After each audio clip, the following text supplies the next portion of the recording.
So here we are. Here we are. Back at it again. About time. A bit of a tiny little 2-month break. It's summer, man. It's summer. Yeah. And we moved the studio. Move the studio. That takes at least like 2-3 days. Yeah. So that's a pretty good reason right there. We've both been flat out. The shit takes time. And you don't even know what days off are. You're just like... No, just on the grind, That's ridiculous. You're a ridiculous human. That's what you gotta do. So I think we should get right into it. I think we should just cut the shit and just get right into it. No, I think so too. I hate these fucking intros. So. Cool. So you and I have been gamers for a very long time. A while.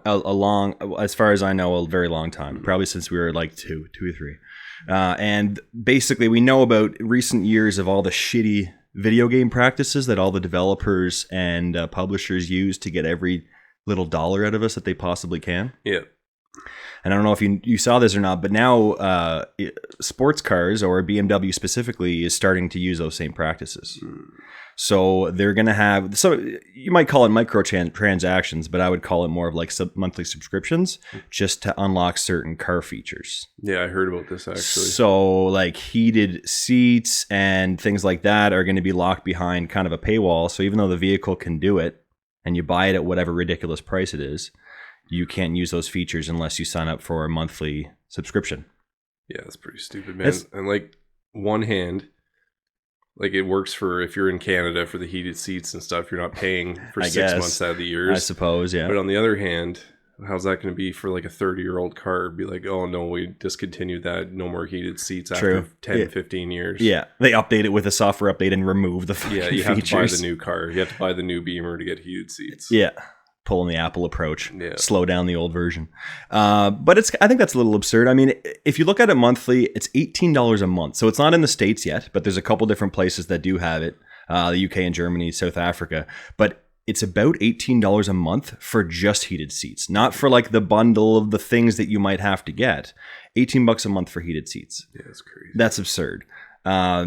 There's an option to pay per year or for 3 years or an unlimited access for the length of that vehicle. At least that's how it's worded.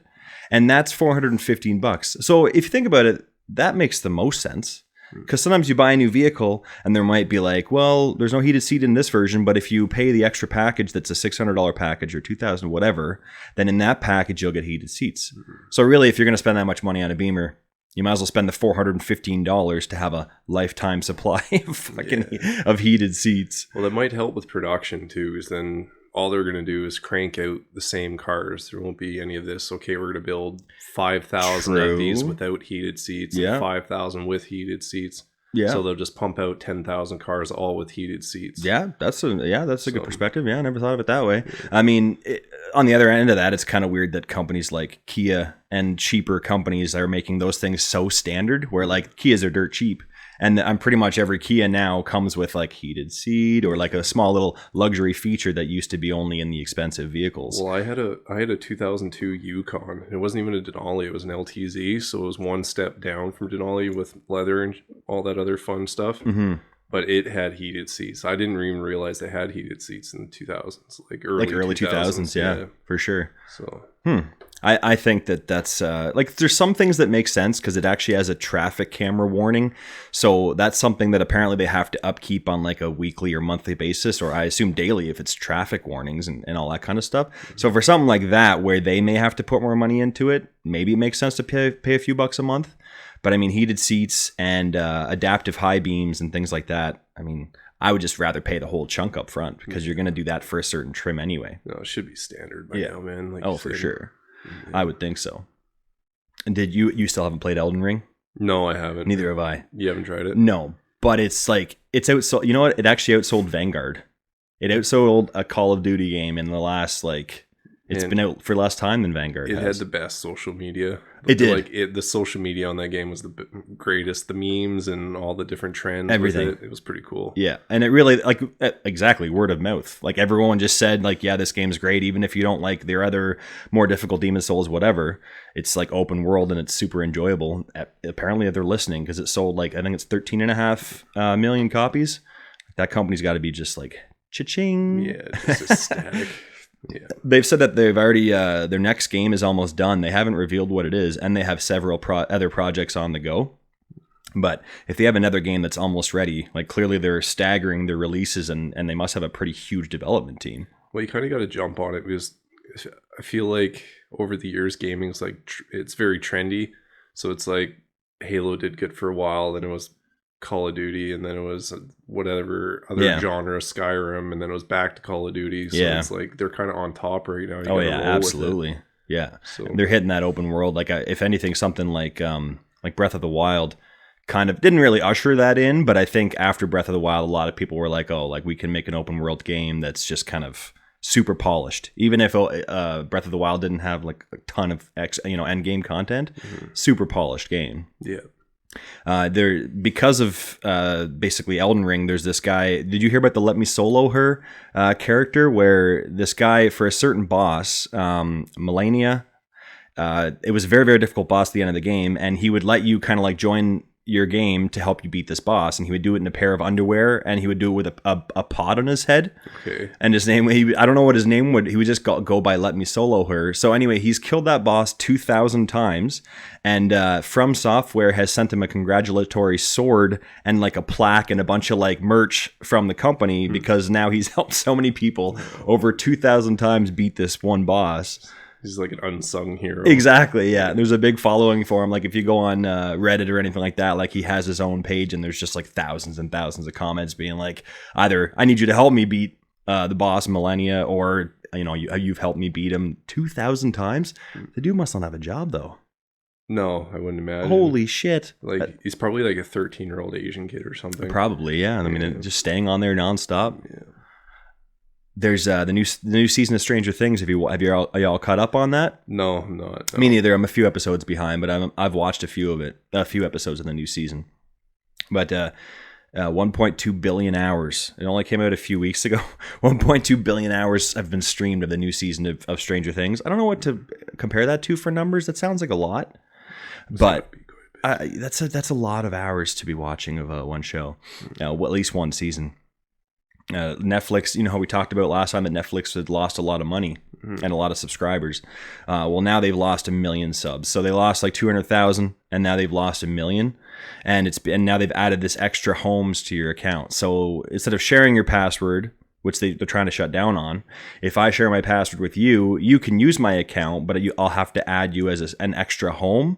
And then we'll have to pay an additional fee on top of that for you to be able to use my account. So I don't know why they couldn't just make like a family pass on Netflix. And if you made a family pass, you could just give it out to, whatever email. Yeah, it was even Spotify has the couples pass or whatever. Yeah. A lot of things do now. Like I think even Game Pass. I think Game Pass is incorporating some sort of family pass to it. I haven't seen that. No? Because you have 2 accounts, right? Yeah, I have Game 2 Pass? Separate accounts for my old lady. Maybe not. Maybe not. So yeah. But I mean, that doesn't look good for Netflix, really. And there's a tweet that resurfaced that was in 2017 that they tweeted, where it was literally the only thing they said was "love is sharing a password." So that one hasn't really aged very well. Irony. A bit of irony when now they're like, yeah, you can share the password, but we're going to charge you. Now that we're rich, we're going to charge. We got to make some money back because they're just canceling shows left, right, and center. Yeah. Did you know that the new Power Rangers is got to go ahead for a sequel? You watched the last Power Rangers, or no? Sorry, the Power Rangers movie. Did you see the reboot of Power Rangers? I did. It wasn't very good, man. No, I don't think it was really necessary to. But even the originals weren't that good, were they? No, they weren't that good. No. Well, the show for kids was fine. It was entertaining, something to watch. Super cheesy, but I mean, it was super cheap to make because from what I recall, they just bought footage from an actual Japanese show.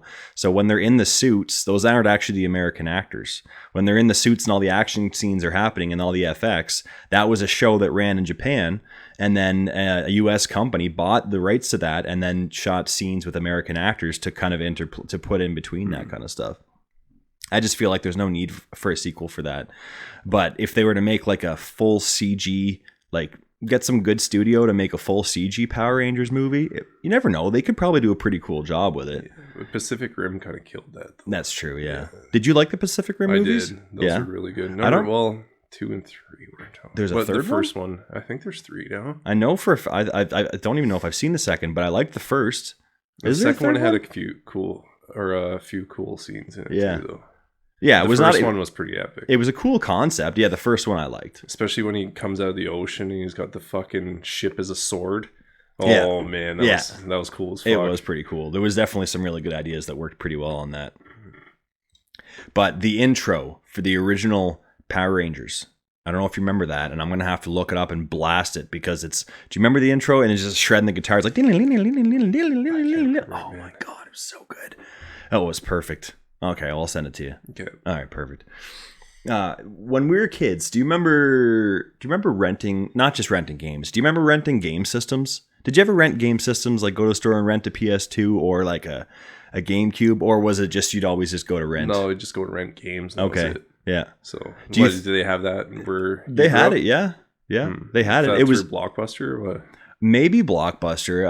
I know that there was more local shops where like your parents would have to put the deposit down, which was like almost the price of the friggin' system. Yeah. So they put like $100 or $200 down, and then obviously you'd pay just to rent it for like 3 nights.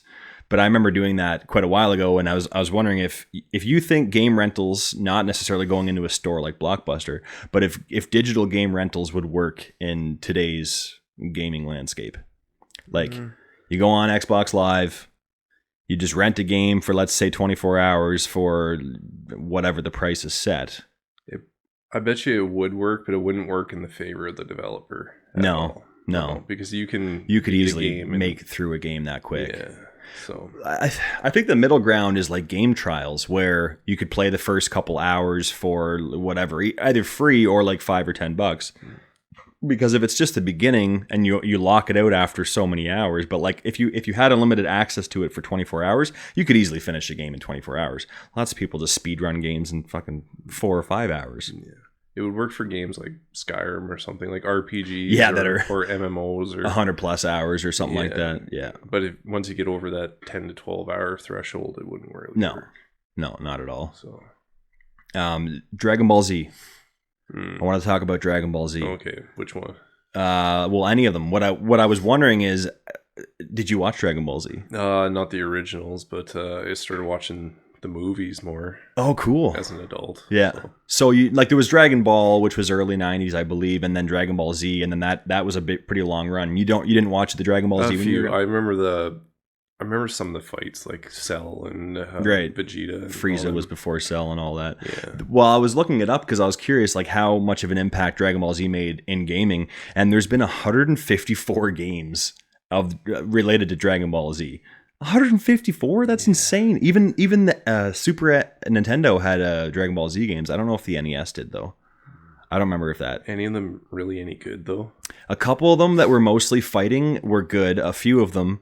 And then recently they released Dragon Ball Z Kakarot, where you played through all of the story of Dragon Ball Z. So from the very beginning, and you played through and fought all the bosses that were in the TV series. Yeah. That was pretty well done, and it was pretty cool to play through it all because it was, re-shown in a game format. But I haven't played nearly that many of the 150. So do you think that's better than the series though? Because the series, I know some of their fight scenes would be like 9 episodes of yelling just for one fight. In that case, then yes, the games were better because in the games, a lot of that, like there's not a cut scene for an hour and a half before you fight. Yeah. You'll talk for a little bit and then you fight and then that ends. So you definitely make your way through the story quicker in the game. Because it has a good story. Yeah, it does. Yeah. So, and it's really like, obviously it's been a pretty big, like it's stuck around for so long. They're still making games out of it. They're still making new series out of it. I think it's one of those pinnacle anime that brought anime to North America. Yeah. Made it popular here, right? I would say so. Definitely a gateway drug. At least to my knowledge, it was one of the bigger ones early in the 90s. For sure. Steam is being sued for, quote, having too much power. So I thought this was kind of an interesting topic because Steam is really one of the only big platforms on PC to buy games to play through. There's EA's, is Origin even still on there? It is, but it's more like you buy a game on Steam and then you'll have to go through Origin to launch it, but you never buy it off of Origin. Right, yeah. So, and then there's the Unreal, Epic Games Store. Yeah. Epic Game.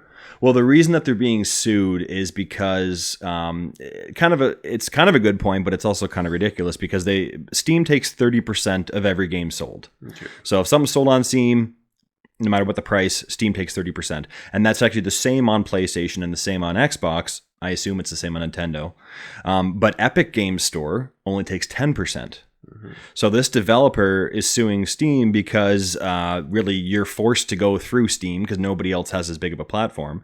And they take 30% from there, whereas Epic, the only other kind of bigger competitor for the most part, only takes 10%. And I mean, I guess that's a fair point, but PlayStation and Xbox is all 30%. Yeah, but that's PlayStation and Xbox though. Like being on a PC, it's supposed to be more of like a free market, right? I guess, yeah. So I mean, clearly, Steam bought this thing in like 2004, and it was called the World Opponent Network from Sierra. Remember, Sierra Games was big in the 90s. It was. Yeah. Well, they bought it from them, and they were one of the early ones to have an online store. And then basically, they kind of bought it almost to kind of put it out of business, and then they took off with Steam. And since then, there's only really been Steam. And like I said, the Epic Games Store is also pretty popular, but I don't think it's nearly as big as Steam. No, they don't have quite the selection. No, not at all. But there are certain things that are exclusive to it, though. Well, like Tiny Tina's, when it first launched, I couldn't find it anywhere. I thought it was on Steam, and it was really annoying me that I couldn't find it. And then I went into the Epic Game Store, and it was there, so I bought it off of Epic. Yeah. But it's such a pain in the ass because it's like I get that Steam's really popular and really powerful, but being on PC, I'm not going to fucking have games across 4 different apps. No. You know, like, it's, like that's one downside to PC, at least. So if it's on your Xbox, it's right there, ready to go. If it's on your PlayStation, it's right there, ready to go. If it's on your PC, it feels like you have to remember exactly where the fucking thing is. Makes sense. Yeah. So I know, because obviously I haven't been a PC gamer in a while, but when I used to go buy either a disc PC game, which nobody really does anymore, but then you could go into Steam and you could drag it into your Steam game collection. Could you not? You probably can't do that with Epic Games, though, can you? No, you can't do it with anything. You have to buy it off of Steam. Oh, okay. So in a way, they are kind of forcing you to stick with Steam. But it doesn't really bother me because it's a good platform. Yeah. Oh, it's a great platform. And there's just unlimited amount of games you can play on that platform. And the sales that pop up are just like dirt cheap, like summer game sale. It's a great platform. Yeah. I get that they're powerful or whatever, but like it works. I'm sure that's not going to work out for the small developers, the one that's suing them. I doubt it's going to work out for them. I just feel like Steam, because they don't really have a monopoly. You can go to Origin, you can go to EA Play, you can go to Epic. Right. Nobody's forcing you to go through Steam. It's true. It's just Steam is such a great app. Why would you go through anywhere else? Yeah. So it's true. And well, I guess we just talked about the Power Ranger reboot that didn't really do didn't necessarily warrant a sequel, but now they're actually making the Mortal Kombat movie. The Mortal Kombat reboot that was for 2019, I think. Something like that. They're doing a sequel to that as well. And do you feel like that movie really needed a sequel? It was pretty anticlimactic because they had this big buildup of Sub-Zero versus Scorpion through the whole fucking movie, and then just the last fight was so boring. Yeah, a lot of it was kind of, I don't know, it was kind of boring, and I feel like I get that their excuse for bringing in a new character was, well, every Mortal Kombat game roughly has a new character here and there, so we'll bring this new guy in and we'll base the story around him. But it just didn't really like work well. No, didn't care about what was his name. Can't remember. Yeah, no. I don't really see the point of. But whatever. Same director. At least it wasn't as bad as the Mortal Kombat Annihilation from '96 or something like that. But the original Mortal Kombat was awesome. Had a damn good soundtrack too. It did. Yeah. The characters were memorable. Yeah. Even though they were like the more cartoony side, like that's kind of how we expect it to be. When you take it super seriously, it almost doesn't, the game's meant to be not taken as serious. But even the cutscenes in the Mortal Kombat game can be pretty cheesy sometimes. Yeah, for sure. Yeah. Well, Ed Boon, the creator of Mortal Kombat, Ed Boon wants to make a Sega versus Capcom fighting game. Because we have, what is it? We have Capcom versus Marvel. Right? Capcom versus Marvel had a whole bunch of games in that series for arcade in the 90s, and then it kept going from there. But the creator of Mortal Kombat wants to make Sega versus Capcom. That could be cool, but I feel like you're not going to get the license to probably make it. It just seems like a weird Mortal Kombat creator game. Just you know what I mean? Ryu breaking Sonic's jaw. Yeah, I guess. Are we going to let Sonic get ripped in half and just have super gory shit like that? Probably not. Fucking Tails will be Tail. And Gears of War is getting you might be pumped about that. Gears of War is getting a Master Chief treatment. So they're going to be releasing I assume, upgraded package of all the Gears of War games in one package. That would be alright. That'd be kind of cool. Are they going to remake one though? Because when they did that with Halo, didn't they remake Halo 1 actually from the ground up? Well, yeah, they did. Yeah. And then everything else was kind of like upscaled, or it was. I think Halo 2 got. I think you're right. A little bit too. Yeah, or a big enhancement or some shit like that. But it'd be cool if they did it with Gears of War, because I would almost want to play Gears of War again. Like, I don't know, 360 games look fine, but it's kind of like now we've gone so far from it that I don't think I could. I don't want to replay a 360 game. I don't even think Gears of War had bad graphics though. No, it didn't. No, it was pretty good graphics for obviously Xbox 360. Probably because the animation style was different. Yeah, I'd imagine. And it was pretty original too. With we already talked about it, but like the cover system and all that stuff, it was pretty awesome for back then. Yeah, which back then really isn't that long ago. So the best part of that would be is if they bring back the multiplayer, then bring back the old MLG, right? Fucking have a few tournaments, maybe. Yeah, that'd be alright. And obviously, as if it's all incorporated in one, didn't they do something with the Master Chief Collection where you could go into a game playlist where it's like all the maps from all the Halos, where you wouldn't just play. Yeah, it would jump around. Yeah, you could jump around. So that'd be kind of cool too, because then you could go all between the different Gears games. The OG Halo creator, it says the OG Halo creators hated the show. They hated the show. They should probably hate the show. Yeah. You watched some of it? No. Oh, no. I thought you told me a little while ago. You're like, actually, I do have some thoughts on the Halo show. Basically, he tweeted, I'm not sure where the inspiration for this show comes from, but that's not the Halo that I made. I mean, is he wrong? I guess you got to make it different for TV, but holy shit, you're not really like getting any favors in there with any of the fans. Yes. And they've greenlit, before the season even started, they greenlit the second season. So there's going to be another season regardless of what everybody thinks about it. And is that a good thing or a bad thing? Or I think it could be all right. I don't know. I'm kind of having second thoughts, like you said, about it.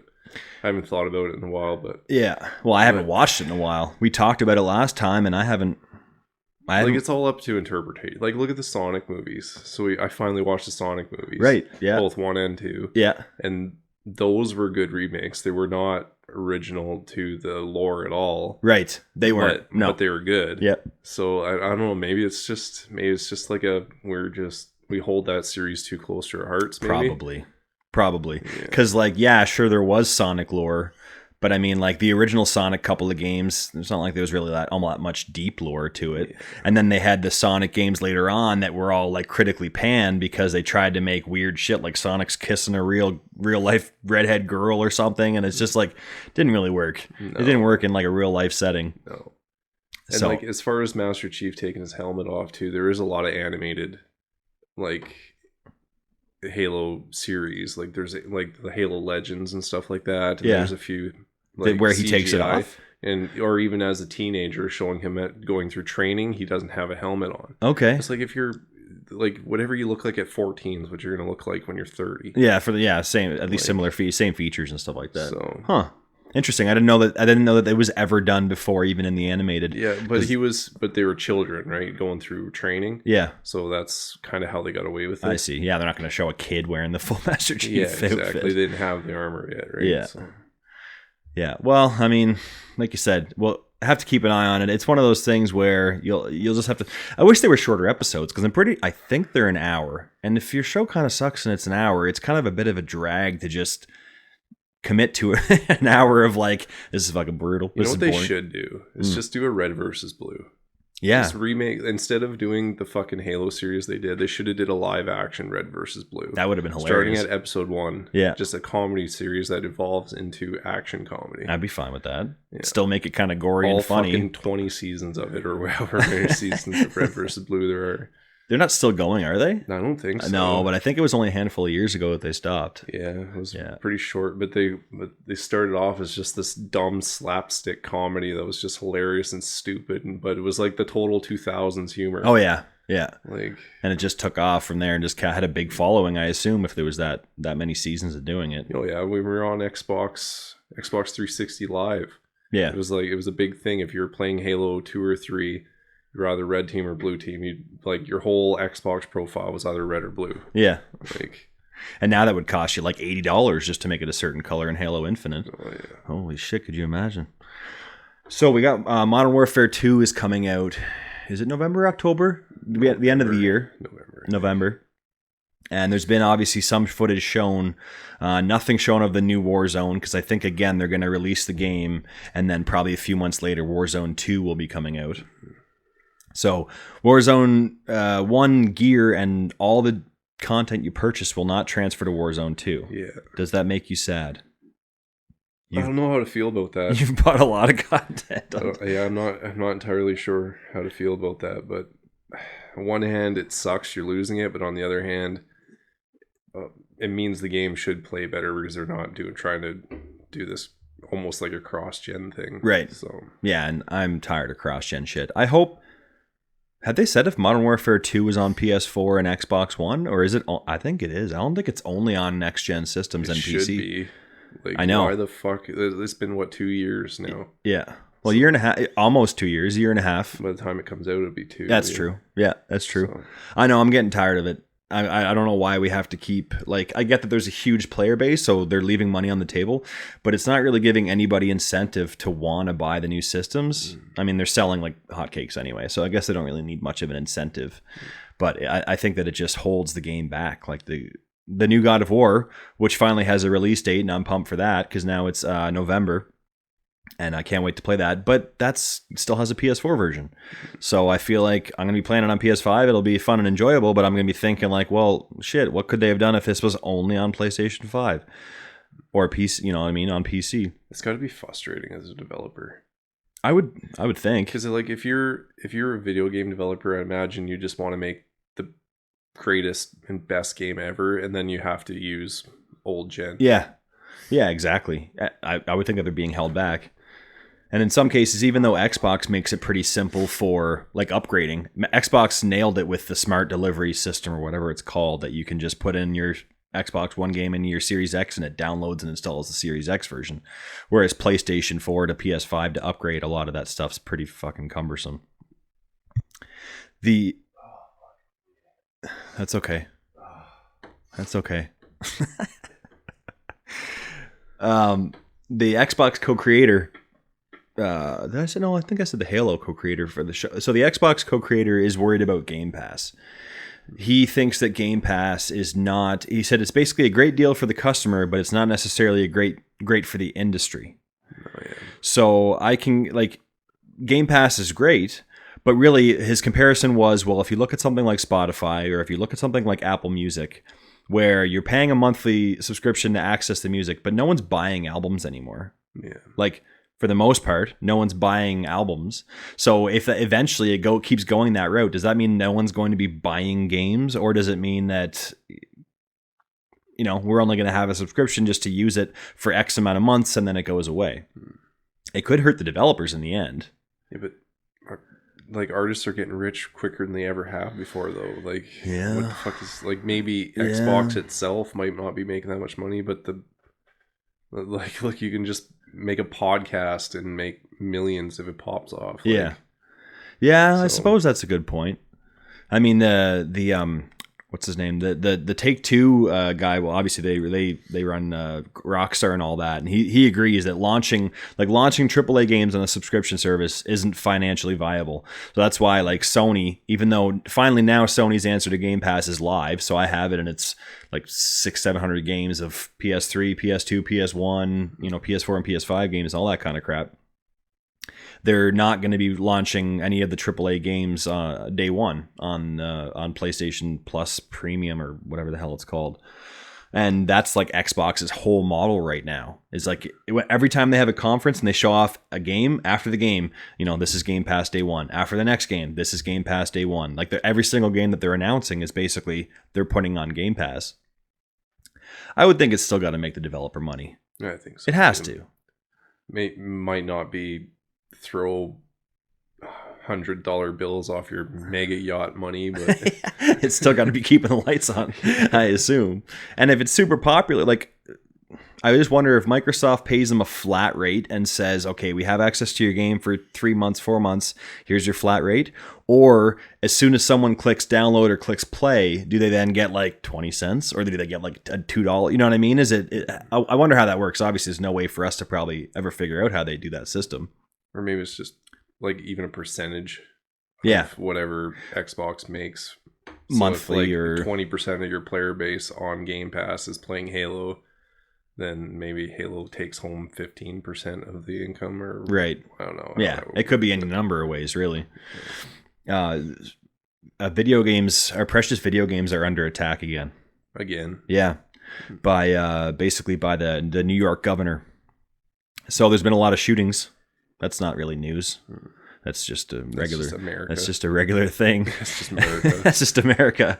But there's been a lot of shootings, and the New York governor is trying to go after people like Twitch, because when there was the Buffalo shooting, I don't know which one that was, because again, there's been about probably like 10 since then. When there was the Buffalo shooting, the shooter actually was live streaming his attack on Twitch. So I guess he probably had his phone out and was in the middle of live streaming and then pulled out his gun and started shooting people. So the New York governor wants to go after, I assume, games in general, but also after Twitch. And they're saying that they had taken down the stream less than 2 minutes after when he was live. And that was Twitch that said that? Yeah. Twitch is saying that they took it down as quickly as they possibly could. Within 2 minutes of him actually going live, they took it down.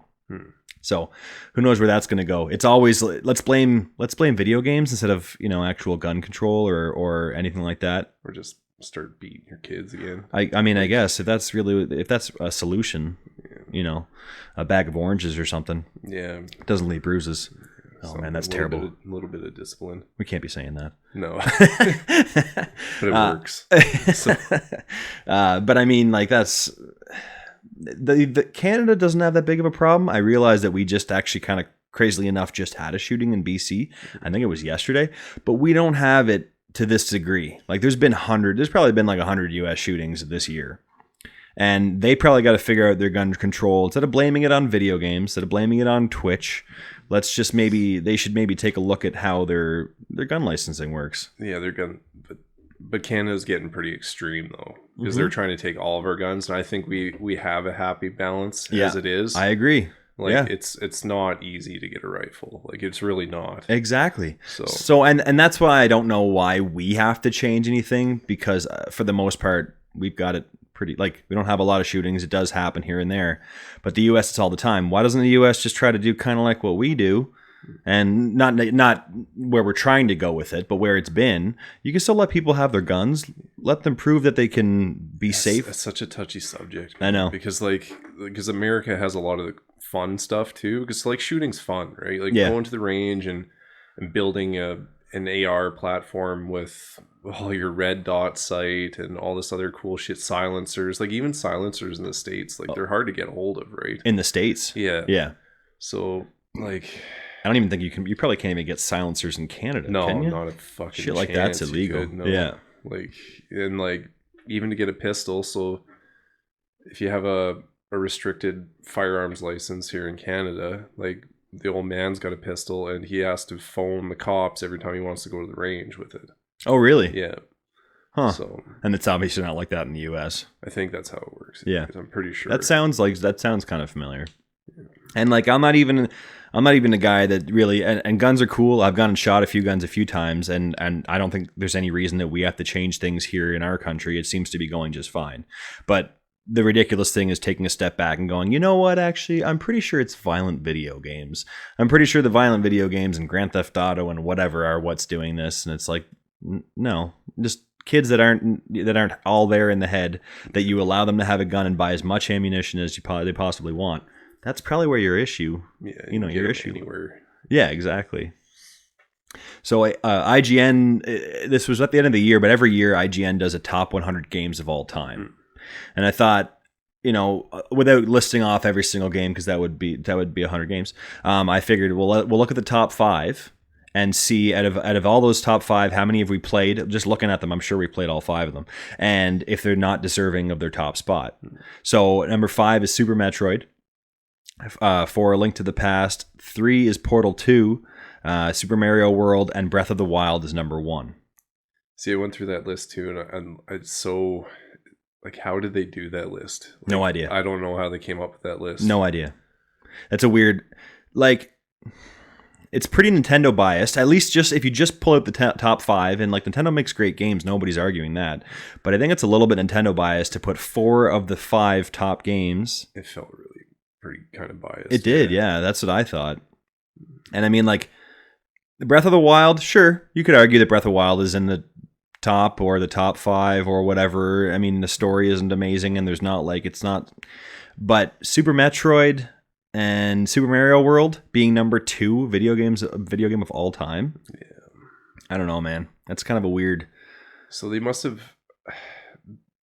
be judging it based on some sort of mechanics, right? Like Super Metroid was all about exploration, which I could understand because, like, even if you were to play that game today, it would still be difficult. Yeah. It's a hard game. Yeah. Right? Yeah. And then Breath of the Wild is... I thought Skyrim was, like, harder than Breath of the Wild. I was going to ask you, because I think I looked it up, but Skyrim was like 20 in the 20s or something like that. Yeah, it was higher up, yeah. And I think... I know it's pretty cliche, and a lot of people say that it's the best game ever made. I think the first Last of Us, to me, is at least is probably in the top 5. And I think that was like 18 or something like that. And I mean, I just feel like clearly they're not looking at all the factors when you review a game, because one of the factors is story. I mean, there's Super Mario World. Is the story of Super Mario World that amazing? It's not. No. It's not. No, it's not. No, you wouldn't sit down and watch a YouTube video about it. Yeah, of course. And even when you're playing it, there's a little bit of text and like, help, I'm in a different, castle and all this shit. I think that's a weird top 5. I think whatever. I think they base on mechanics. You think? I don't think they say it's just pure gameplay. I think it's pure gameplay. Maybe. That could probably kind of make sense then. Portal 2 was actually fucking awesome though. It was, yeah. Portal 2 was so great. It has gravity, it has everything. Yeah. Like, it's crazy. What an awesome game. I wish they would make a Portal 3. Yeah, it was a good way to lose a friend. Yeah, and it was wicked co-op. Yeah. I know I beat it single player, but I did play a fair bit of co-op too. Did you see this new it's a throwback, but it's Shredder's Revenge, like the new Ninja Turtle game, where it's kind of like a sequel to Turtles in Time, where it's 4 players, and it's like, remember the old arcade game Ninja Turtles? Yeah, and Super NES too. Yeah, and Super NES, yeah. Well, that's out. The family and I, we've been playing through that. We beat it, and now there's a Ninja Turtle collection that's coming out, which does actually have Turtles in Time, and it has 13 classic Ninja Turtle games, and that comes out at the end of August. And really, if you want a free Pizza Hut pizza, the game comes with a coupon for a free Pizza Hut pizza. Okay, that makes me sad though. Why? That means Pizza Hut's probably struggling pretty hard. And I love Pizza Hut. I fucking love Pizza Hut too. Well, it could have been because even the 90s Ninja Turtles movies and games, I think there was some weird like promo where you get a free Pizza Hut because there was product placement. Just a throwback. Exactly, yeah. And there was product placement in the first Ninja Turtles movie. Co-op has finally come to Halo Infinite. Crazy. Not really. It's a beta. It's beta. Wasn't it supposed to be released in April? Fucking forever ago. Yeah, I think so. Sad. And now they're saying this year, but it's only a beta. And they don't even have co-op won't have matchmaking. At least right now, I guess it's just a beta, so who knows for sure if when it's fully released it will. But it doesn't have matchmaking, so you have to for sure have a buddy with, which shouldn't be a problem.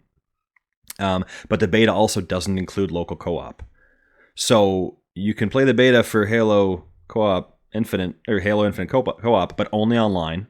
So if you and the wife wanted to play through it or whatever, or if you wanted to play it, not that we can't stream it online or something like that. I do still need your Game Pass password. But I just feel like that's what's going on. How is it taking this long? There's a lot of co-op games that are open world. They spent so much time and energy on season 2 and they still shit the bed on that. They should have just focused on the fucking co-op. They should have, at the very least. And like that, I assume that means that Forge is still a ways away. Yeah. And like the game's already been out for well over a year, and they delayed it a full year from when it was supposed to come out. See, earlier we talked about how the original Halo creators hated the TV series. They should put that fucking energy into 343, hating 343. Like, we created you and you suck. Yeah, like, no doubt. The choices that are made for Halo Infinite are just very baffling. Like, maybe these stupid, expensive microtransactions are making them a lot of money, so they're kind of like, well, we're already bringing in the cash. We don't really have to rush on this other parts of the game to make it a complete package. It's just the modern gaming conundrum. Yeah, like just money over gameplay, money over everything. Yeah, even money over quality, really. Yeah. At least Battlefield 2042 is in a playable state. It's getting better. It's getting better. I jumped on a few times. Have you tried it recently? No. I jumped on and played with a friend after season 1 started, and it's a lot better. And then I don't usually play Battlefield like solo. I'll just only play if a friend's playing it. And my last set of days off there, I played it like 2 nights in a row. I stayed up super late, and it's like those only in Battlefield moments that you used to get from like BF3 and BF4, where you just like everything just like kind of clicks and works properly. You're running and there's like shit blowing up and there's a helicopter flying by, and as long as that's working and not laggy, like the game feels like something really unique, right? Because I was wondering what you meant by that, like starting to get better. So it's just smoother. Yeah, exactly. It's much smoother. And when they did kind of like an update video saying that what was new in the new patch, they talked about this new movement system and this new mostly just a new movement system. And at first it kind of sounds like, well, that doesn't sound like much to change in the game, but actually playing it, like, it does feel really smooth now. Like, it doesn't feel like anything's glitchy, doesn't feel like anything's like, it kind of clicks a little bit better. So we should definitely play some 2042. Okay. I got another buddy too that we usually play. So play some three players or something like that. What's kind of nice is when I played by myself, I noticed people are actually reviving. Oh yeah. Yeah. Oh, that's the softer generation. Man, and it could also be it's a softer generation, but it also could be that there's bots now. And sometimes you don't know when your game has bots. So I wonder if the bots are probably like, oh well, priority is reviving people to be Is the AI any better? I know the AI is really bad in that game. It's like, not bad. Terrible. I kind of wish that you could just choose to not have the game autofill. Because like if you're a few guys short, why bother with the AI characters? But I was playing and I kind of got like a decent little kill streak and I felt pretty good about it, and like I haven't played the game much, so I saved it and then I went back and watched it, and the first 2 kills were bots, and like you can kind of tell afterwards, and I was like, oh shit, like this isn't worth this isn't worth showing anybody. I think I had that problem too when I first started playing. When I first played it, when it first released, I thought it was doing pretty good because I didn't even know it had bots. And it was probably like. And then I think I Googled it, and now it's like, oh fuck, 90% bots when the game launched too. I think it's coming along, and obviously, it should have been in this state when it launched. It shouldn't have been the broken piece of shit mess that it is. But I think that it's going to get there. It's on the way. Right now, Battlefield 1 still has a bigger current player base. People just went back to playing BF1 after 2042 sucked. And BF1 was pretty fun, but I didn't really play all that much. I don't like the old school shooters anymore. I don't like World War I and World War II and shit like that. You realize that World War I was 100 years ago, right? Yeah, I don't want to play those guns. I don't want to use history at this point. I don't want to use those guns. No. I did like a while ago when shooters were kind of like new, not new, but you know what I mean? Online multiplayer was still kind of new. You want to do vintage, do Vietnam. Like that'd be cool. Yeah. Do some like urban warfare and shit like that. Yeah, like the trees start talking type shit. Like, okay. Guerrilla warfare. Sure. It's kind of a funny story, but also the second half, it's kind of a little bit alarming. So remember Microsoft Kinect? Everybody knows Microsoft Kinect. Yeah, oh yeah. The fucking webcam that... So the Kinect creator resigned from Microsoft after being accused of watching VR porn at work. What a G. Doesn't that just make sense? That's perfect. That's the guy that you would probably think was watching VR porn at work? There's no better way to go. That's probably still had it on as he's walking out carrying his box of shit. Yeah. I'm not done. I'll finish this later. I don't want blue balls. But the other part of the story is that there's also accusations that include inappropriately touching female employees and watching what one person describes as VR porn at work. So like, dude, what's going on? People at work. I don't know, man. Go home for your VR porn. But he must have been like an old school techie nerd though, because I remember like really, really tech savvy guys from our generation. They were pretty weird. Yeah. Now it's like a normal thing. Like pretty well any kid who goes to the gym and plays sports knows how to hack and fucking play video but games. It was different. No, I know what you mean. And they were always like the quiet, and there's nothing really wrong with that. But in some cases, they didn't have much of a social life, so that kind of makes you a little bit odd around women at school or something, like women at work. I wonder how many of those cameras got hacked. They couldn't have had the best encryption. I wouldn't think so. I didn't remember playing much Kinect, but I know that like they pushed that because when Xbox One first came out, you had to buy it with Kinect, and then they eventually removed that. I can almost guarantee, like so many of those cameras got hacked back in the day. Probably, I'd say there's a pretty good chance, and they were pretty like in depth too. What you could do with them because they had like the depth sensor and like the even heat sensor or some shit. I think it was super advanced. While on the topic of Microsoft, you can game on whatever system you want. I like all games. I do primarily choose PlayStation, but I think we can kind of all agree that the exclusives on the Microsoft side can be kind of lacking on the Xbox side, right? Yeah. So they've promised 5 more exclusive Xbox games in the next year. 5, which isn't really anything massive. But they've also promised to add Game Pass demos in the next year. So even though we kind of talked about demos last time, they're adding Game Pass demos in the next year. So I don't really see what the fucking point of that is. That doesn't seem like a feature. There's already demos. It doesn't really make any sense to bring that up. But Samsung TVs, this is actually pretty cool.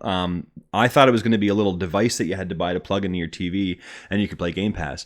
But as of June 30th, so this was a little while ago, Samsung TVs, you can just stream Game Pass right to them. So without even buying an additional dongle or anything, as long as you have an Xbox controller, I assume that, a lot of modern TVs have Bluetooth. So you can just pair your Xbox controller to your Samsung TV and you can just play your Game Pass catalog without an Xbox. That's crazy. That's pretty badass.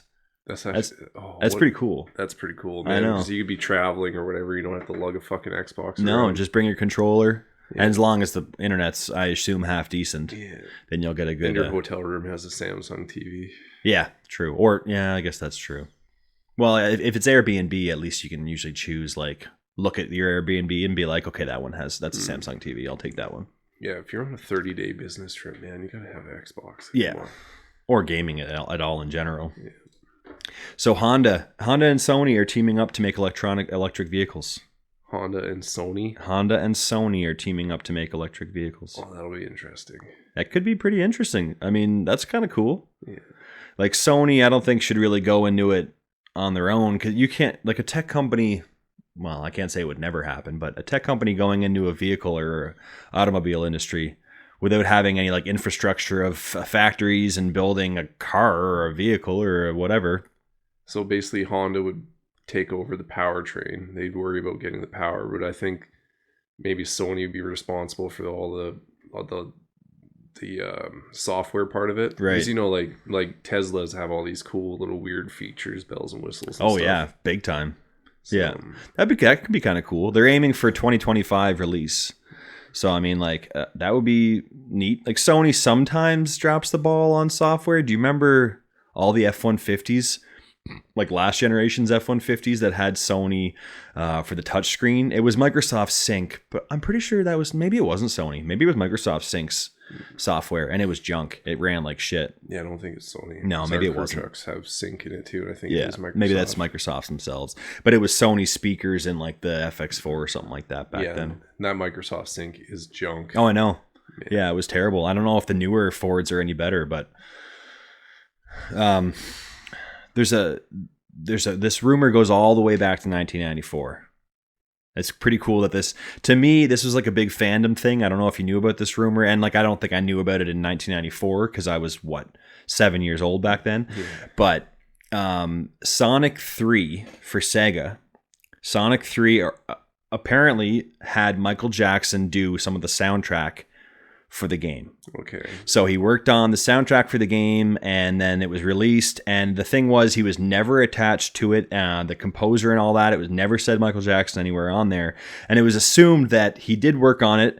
But then in like 1990, whatever the case was, when he had some allegations that obviously didn't look very good for him, that Sega... I wonder what those are. I think you probably have an idea. Yeah. Sega was like, well, we can't really have his name attached to the game, so like, do we scrap the tracks that he made, because it had a banging soundtrack, like it really did, and do we scrap it and get new material made, or do we just not say that he helped compose it? But now that there's a Sonic collection that came out that has all the original Sonic games on it, they had to actually change those songs because I think the rights to them expired. So it probably was like Michael Jackson's estate or something like that. And they couldn't include it. So now the composer of the soundtrack came out and confirmed that was actually Michael Jackson way back then in 1994. And that they just didn't want to really have his name attached to it because he was doing his Neverland Ranch stuff. His Neverland Ranch stuff. It was kind of a kid's game. Yeah, exactly. Oh man, that's crazy. Did you ever play Overwatch? I did, yeah. So Blizzard does some weird shit, and they do, yeah. Overwatch 2 is coming out, and when Overwatch 2 comes out, Overwatch 1 will just cease to function. So you can't put your Overwatch 1 disc in or whatever and play Overwatch 1 anymore. Well, because there's no single player at all. It's just all competitive multiplayer. Well, I think what they're doing, so they're making the base model, like Overwatch 2 is free to play, and it's going to have the maps, I believe, from Overwatch 1. So I think they just want everyone to download Overwatch 2, and they'll have access to the maps from Overwatch 1. But if you owned a copy of Overwatch 1, you can't even play the game anymore. You can't play online or any of that kind of shit. So are they going to transfer all the skins and everything over? They're going to do a Call of Duty, and that won't go? That's a good question. Because there's also some pretty expensive fucking skins in that game, too. That's a good question. So. I would assume if they're going to close the original one, they would be very stupid to not... They do stupid shit. But it would be very stupid to not allow you to use your content. I guess it would depend on how much they update their graphics. The graphics are already pretty good. So. Yeah, I think that it looks pretty similar. From any of the trailers I've seen, it doesn't look a whole lot better than Overwatch 1. But while on the topic of Blizzard kind of doing dumb things, did you play Diablo Immortal, or did you just hear any of the bad feedback from Diablo Immortal? No, I haven't heard the mobile. I thought it was good. You said it was good. So I liked it. Yeah. I like it, but I've still only played a small portion of it. Apparently, once you get past a certain point, they really start hitting you hard with the microtransactions. Oh, really? Oh, yeah. Just suck you in. Oh, yeah. Oh, like any other mobile game. That's almost worse. Exactly, because it runs well for like a mobile game, and like Diablo on mobile, it's kind of like a cross between Diablo 3 and I wouldn't really say Diablo 2, but it's more like Diablo 3 on your phone, which is kind of cool. It works pretty well. And I noticed that you do go through levels a lot quicker. So I wonder if that's part of the, like, you unlock a bunch of skills at the beginning. And I think that all the money that you spend is for cosmetic shit, but it's expensive. And because of that, they were review bombed on Metacritic. So they have a 0.4 user rating on Metacritic. People don't like being catfished. Oh, yeah. Like that's technological catfishing is what that is. It is, exactly. Yeah, it's terrible game practices. We just talked about it now. BMW is doing it. Mm-hmm. We're starting to do it for their luxury vehicles. But it makes you look so scabby. And they're saying that they're pretty happy with the early success of it because people are obviously paying for DLC or paying for microtransactions. But that doesn't make the game good.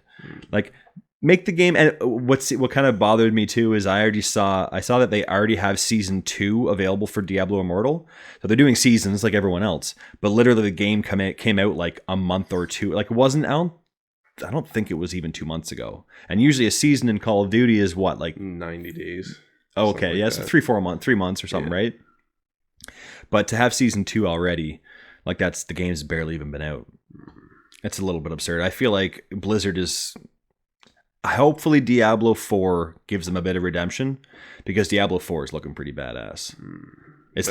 That trailer is pretty gory, man. I know. Holy fuck, that trailer gory. It looks a lot more like they're going back to their roots kind of thing. No, it really caught me off guard, actually. I was like, holy fuck, what the fuck? There's like entrails. Like, I don't want to spoil it for people, but it's fucking gory. Oh, yeah, it looks good. I'm pumped for that. as long as they can redeem themselves and not make it a pay to win. I want it to go back to Diablo 1 and Diablo 2 days. Like, where you're scared to go into the fucking dungeon because the butcher's around the corner or something like that. Like, and that's kind of what it looks like they're aiming for.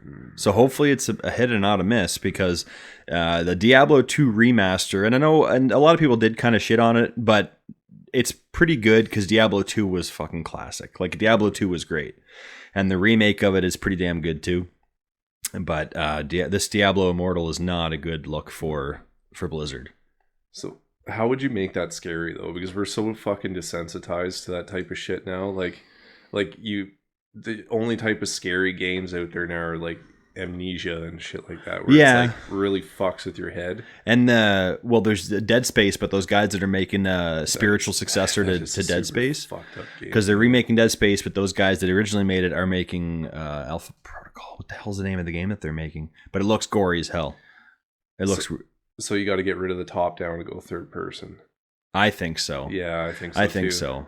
And it would be cool if they did give that an option for Diablo, even though it's always been a top-down action adventure. I think it would be pretty cool to put it over the shoulder. I think it would be. It would be awesome. Closer up to the characters, because they got some cool skins and stuff too, and armor. Yeah, like you got the angel wings and the devil wings. Yeah, it would look cool. Because like if you think about it, that's kind of what they did with God of War. Because God of War originally was like you're quite a bit further back from Kratos. Maybe not overhead, but the camera's quite a bit further back from him, especially in certain scenarios and certain scenes.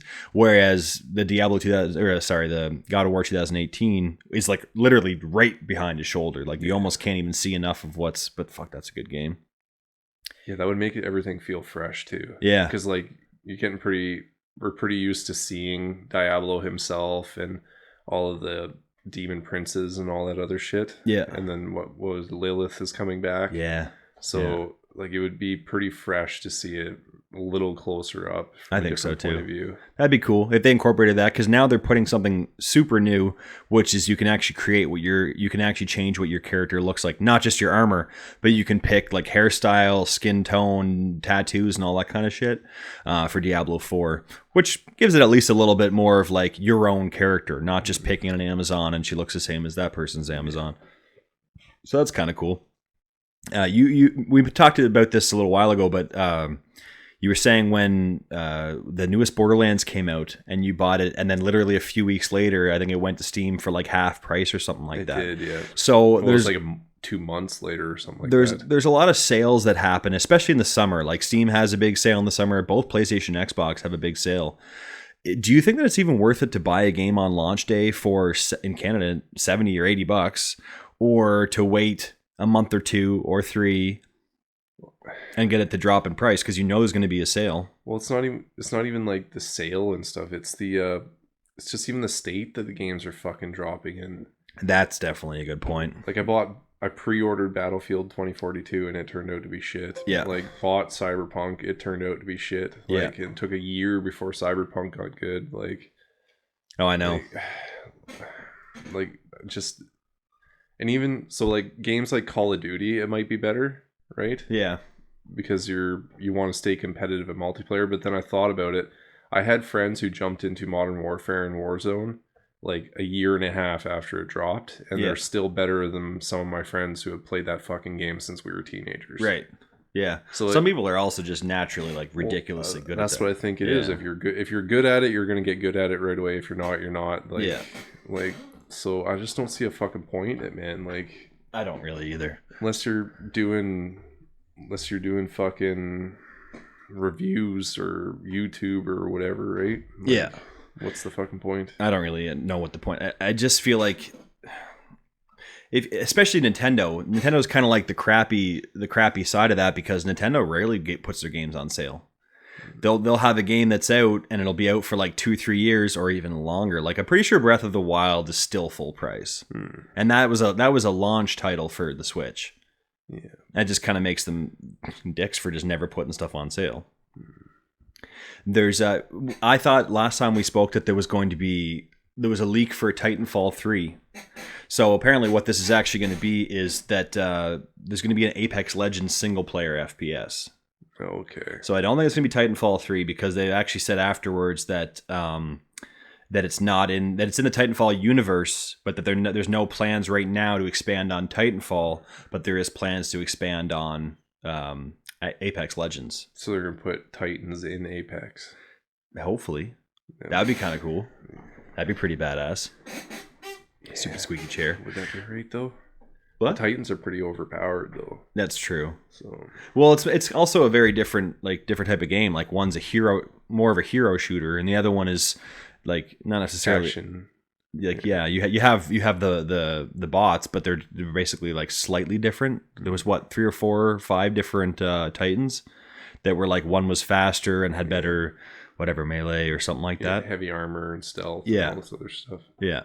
But I mean, that could be cool. Like I don't see anything really wrong with that. I'd play a single player Apex Legends. But you'd rather Titanfall. I'd rather Titanfall, man. Yeah. I'm not into the Apex. The whole story of Apex it's not really that interesting. Yeah. Unless they do have a lot of their characters have backstory, but it's true. They'll have like an animated cutscene that like explains whatever backstory or something. I find it was that good. Like I thought Overwatch's characters had more compelling story. I think so too. Yeah. So yeah. So Dr. Disrespect is he's making a game. We talked about this last time. He's basically getting a lot of ex-developers that were with Call of Duty, Halo, and Duke Nukem Forever. I don't know that one's going to help you in any way. Duke Nukem Forever. Some of the catchphrases. Other than catchphrases and maybe a little bit of comedy. But the thing is, there's a beta for it right now, and people are saying that his new shooter is an NFT game. Okay. So they're charging players to play test. So you have to pay for an NFT token. And once you have the token, you can play test this new game that obviously Dr. Disrespect's development team is making. The kind of cool thing about it is that this isn't a beta test, this is an actual play test. So let's say you spent whatever on the token and you played it, you can actually give them lots of feedback or tell them what you would change, and apparently they're saying like we want to know from these people what they would change, and then that way we can kind of make it the people's game, so to speak, what they want in this FPS. But to play a beta, it's kind of weird to have to pay money to play a beta. It's such a 2022 way of doing things. Yeah, I guess that's true. Just changing with the times. It's a very Gen Z way of fucking making a video game. Yeah, yeah, we're gonna get some. We want you guys to beta test it, but it's actually $50, I think, for these stupid tokens. Yeah. But they sold because I have a social media presence. I can do this. Yeah. Oh, a huge following. And honestly, if he does have people that worked on Call of Duty, Halo, and other games like Duke Nukem Forever, like that's kind of a bit of a feather in the cap. Like you assume that a Call of Duty and a Halo guy would at least add a bit of flair to your game. Well, I hope it works out for him because I like Dr. Disrespect, but you can't keep gamers happy, man. No, you definitely can't. No, like everyone's so fucking different, like. And you basically just gotta always, as long as they can take a lot of feedback in and they can change whatever the guys want. Nintendo's, so you know how the Joy-Con has the Joy-Con drift? Mm-hmm. So do you have a Switch controller? Does any of your controllers for Switch have a drift like that? Yeah, I find a lot of their buttons don't work after a while. 40% apparently of the Joy-Cons have drift. And Nintendo has said recently that it won't, that it's not a problem, that they haven't seen any mass problems and that they haven't heard any, warranty issues and all that kind of shit. 40%, and they're saying there's no problem. I feel like they could at least admit it. And if they were smart, remember the Red Ring of Death? Remember Microsoft's big problem there? Yeah. They lost a lot of money by extending their warranty, by saying, you guys have a 2-year warranty instead of 1. If you get a Red Ring of Death, then we'll cover it for up to 2 years. And apparently they lost billions of dollars doing that. Who the hell ever made it 2 years without a Red Ring of Death? I don't know. If you haven't, I see an original 360 on the marketplace every now and then. I'm like, how? Yeah. How the fuck is that thing still alive? I don't know. That fail rate was like 70%. It's crazy, it was insane.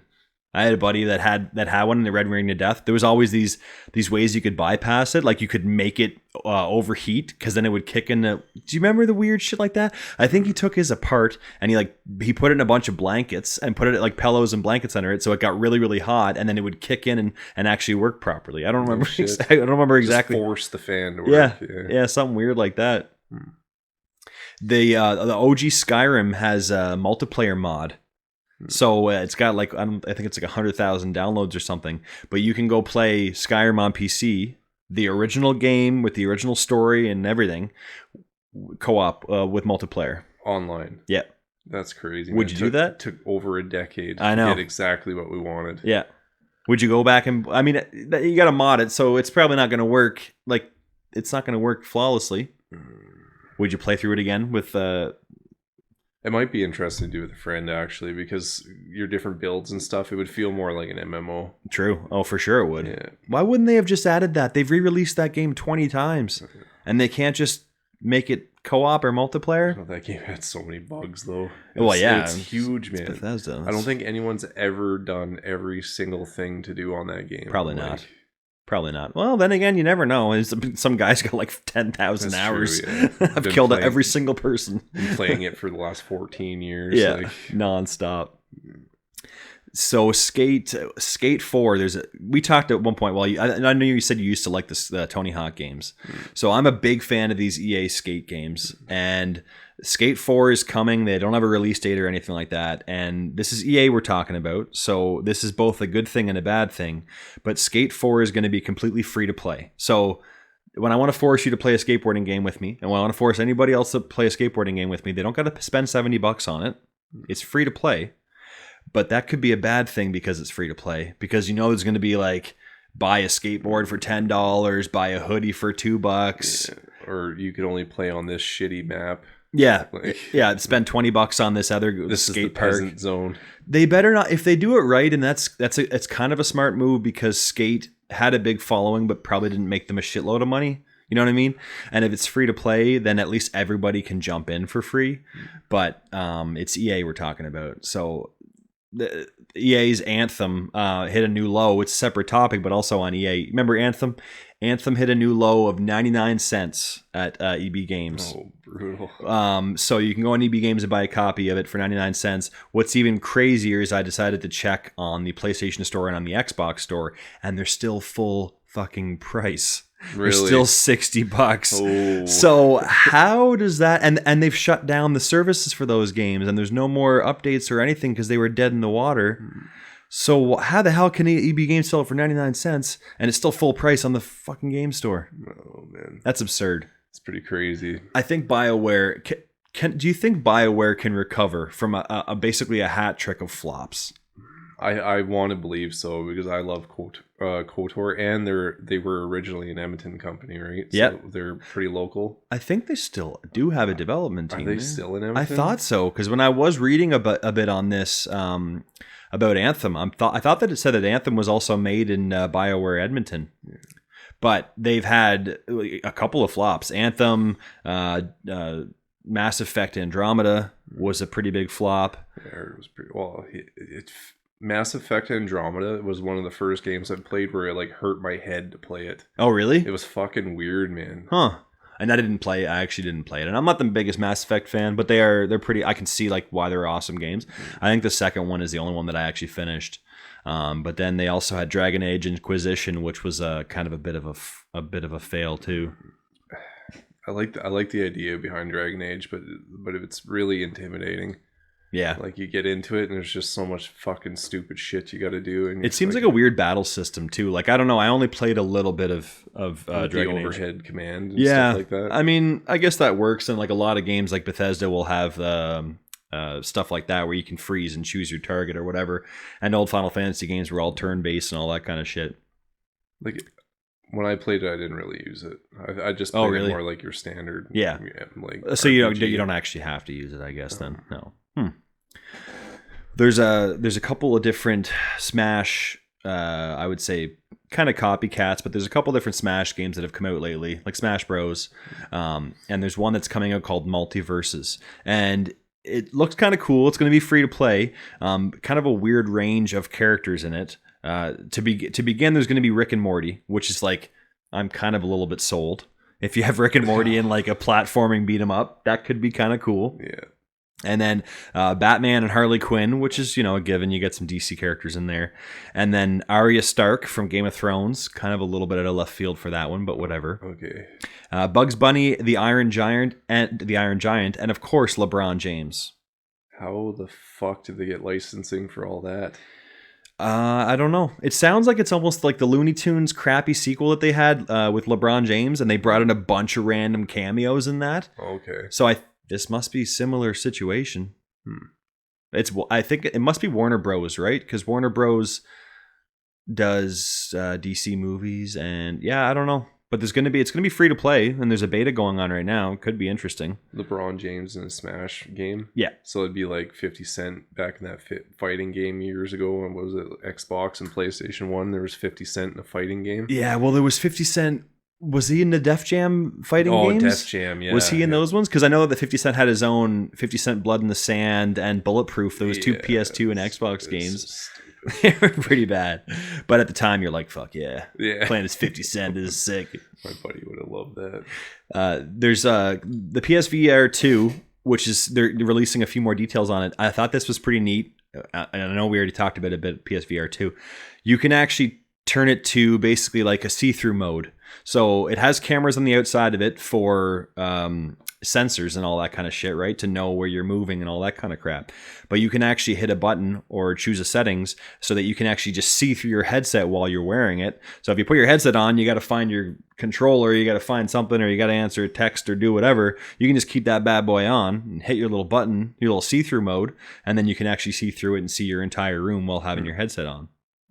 And because of that feature, they're also allowing you to define your play area while you have it on. So you can have it on and you can kind of like outline your play area. So you can be like, okay, well, this is a wall, that's a couch, that's furniture, whatever. And you can actually draw out your play area. So the game is supposed to know where, like how far you can move in relativity to where you are in actual real life. Yeah, pretty fucking that's futuristic. That's pretty badass. Yeah, some Star Trek shit. I don't know if other expensive VR headsets let you see through it like that, because they didn't think there was a lot of shit that you could see through like that. No. I mean, I know there's cameras in the other ones, but I don't know that they allow you to use the cameras to actually look through the screen. It's like adaptable tint, man. Like that's pretty badass. It's pretty cool. I know. I'm pretty pumped for that. I've barely ever played any VR games, and I'll definitely be getting it for PS5.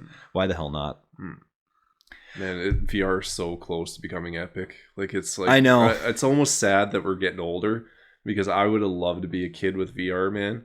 Oh, dude. Fuck. Loved it, but also would probably not have had a life. I probably would have just been like, I'm jacking into the Matrix. Yeah. You thought I was going to say something else, Jack. Yeah. But I'd be like, damn, this is like, you wouldn't want to leave the house. No, I wouldn't want to leave the house. There's no reason to. I'm an adult and I wouldn't want to leave the house with VR headset on. Man. Well, I think we're close to the end here. I got a hard-hitting question for you. And I don't think that it's really that hard of a hitting question. I don't think there's really anything that's that deep of thought about it. Okay. But I think that it would be an interesting choice if you could choose either a movie or a TV show. Okay. Or a book or really anything else in a multimedia and make a game out of it. Okay. Okay. But not only do you get to make a game out of it, you get to choose who would develop it. Okay. So if you have a favorite development studio. Okay. So it's kind of, if you could think of something that's a movie or a TV show, do you have one, or do you want me to go first? No, you can go first this time if you want. Because I think I have one, and it'd be cool to see what other people would choose for if they had just a dream game of what. Because there's so many crappy movie tie-in games, every one of them's shitty. So I'm a big fan of Christopher Nolan movies, and I'm a big fan of sci-fi. And I don't know how it would really work that well in a game, but something like Interstellar, which was recently watched again in the house, and I've only seen it probably 20-25 times. In a game would be fucking awesome. I would love to have an Interstellar type game where, sure, there's not an amazing amount of action. Maybe you could put a different spin on it and have more action in it, have shooting, whatever. But I would want Naughty Dog to make it, because Naughty Dog makes some of the most polished games, Uncharted and The Last of Us, and before that they have a long history of, Crash Bandicoot, Jak and Daxter, all that kind of shit, and they're a pretty talented development team. So I would want them just because of the polish that would go into it, and that they've never made a sci-fi game before, so I think they would do a pretty damn good job with it, graphics and everything else. Okay. What do you think? Well, what was Interstellar about, really? I never watched that movie. That's the one where, at like current times, the current world that we're in is basically going to shit, and there's all these crops, and all the crops are dying because of like a sandstorm that's going through the planet. I believe I missed the intro when we just watched it, even though I've seen it 20 times. And so we have to send somebody out into space to basically go into a black hole or to find another habitable planet. Okay. And when he goes there, basically it's like a time machine type thing where he can actually use the time machine to talk to his daughter from when she was younger, and it was him talking to her the whole time. So basically it's a big sci-fi adventure, right? Psychological thriller type deal. Yeah. Well, that'd be all right. Yeah. Yeah, Naughty Dog would do good. And going to different planets, and when you're there, the time is changing and enhanced because of the gravity of that planet and shit like that. Yeah, because you go the way of... Fuck, I should know the name of it. They just came out with a movie for it. It's not Tomb Raider, it's the other one. With the dude. Should know the name of it. Uncharted. Yeah. Yeah. And I like that. I like Naughty Dog. They make some pretty damn good games. Mm-hmm. What do you think? So you want to know mine? Yeah. Okay. Well, I would like there's this book I read when I was young. It was called Halo Reach, and I think it would be really good if Bungie made it. Didn't they make Halo Reach? They made Halo. They made Halo Reach. Yeah, it's a joke. It's like, wait a minute. Did you miss that one? No, I just want Halo back. No, I just want Halo back. I want Bungie to make Halo again. I can't... Yeah, it's hard with movies because there's a lot of spin-off movies and there's shit on games. Yeah. But there's an anime series that I really like. It's only the first 14 episodes of the anime is really good. It's Sword Art Online. Yeah, okay, yeah. I think that would be a cool game. That would be a cool game. I don't know who would... There are games of that, but I don't know that they're as good because I've seen games of... there is too. Yeah. But they're really shit though. Yeah. I think if you had... like if it was VR or something and done... VR maybe. With the same people who made Final Fantasy. Oh yeah, like Square Enix or Square. Yeah. Your home slice there, Square Enix. And there'd be some more polish on that for sure than like probably these other one-off studios. So if you had like a Final Fantasy 14 but with Sword Art Online in VR. Yeah, that'd be pretty badass. Be pretty cool. Especially with this VR fucking new one that's coming out, super advanced. Looks pretty damn good. Cool.